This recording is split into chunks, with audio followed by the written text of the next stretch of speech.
If you've been feeling like your finances are a bit all over the place, or you just don't know where your money's going, then you need to watch this video because I'm going to show you how to create a simple budget in just 6 steps. Now, making a budget and actually sticking to it is a job for anyone who strives to have a stress-free financial life. Think of a budget as assigning every dollar a specific job. One portion is assigned to pay rent, another is assigned to buy groceries, and another for your savings and investments. The bottom line is you want to know where every single dollar you're making is going because as someone who also struggled with budgeting, I feel as though it's my duty to share this knowledge with anyone who may be going through the same thing I did. So with that being said, my name is Abner Gellin Jr., and let's get into step 1 of creating a budget. All right, to start off, you need to gather all the information about your income and expenses. And a good start is grabbing your bank statements, paycheck stubs, and any other documents that show where your money is coming from and where it's going. This is very important to get this process started. And there's no need to stress about perfection. Just focus on gathering your most recent statements for now, just to keep things simple. Okay, so for step 2, let's list your income. This can be done either on a notepad or Excel, but you want to make sure you write down your monthly income after taxes, as this is the final amount you take home.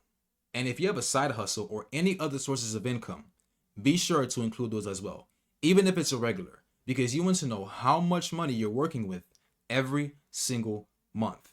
And the goal is to get a clear picture of what you have available to work with. Okay, let's list your expenses. Start with the essentials, which will be your rent or mortgage, utilities, groceries, transportation, insurance, and any debts you're paying off.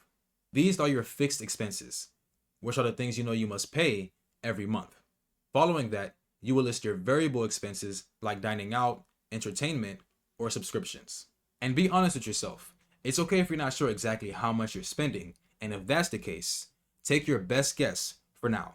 Something is better than nothing.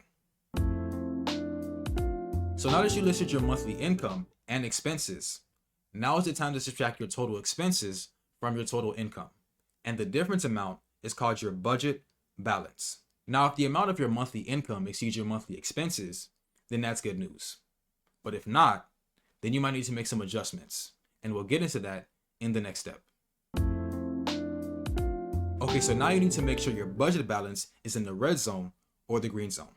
And what I mean by that is if your expenses are higher than your income, then you, my friend, are officially in the red zone, meaning that your budget balance is in the negative. So as an example, if I had a monthly income of $4,000 and I had monthly expenses of $5,000, the difference between the two will be negative $1,000, which, ladies and gentlemen, is the red zone. You have a negative budget balance. Now, if you're in the red zone, you may want to look for areas where you can cut back on your spending. Maybe you can reduce dining out, cancel unused subscriptions, or find better alternatives for your utilities. On the other hand, if you're in the green zone, you have what's called a positive budget balance. And an example of this is someone with a monthly income of $5,000 and monthly expenses of $4,000. And once you find a difference, you would say they have a total of $1,000, meaning they have a positive budget balance. And the great thing about having a positive budget balance is you now have money to essentially play with. Now, my recommendation is to consider putting some of that money into savings and investments or paying off debts. But you can also allocate some of that money into fund categories.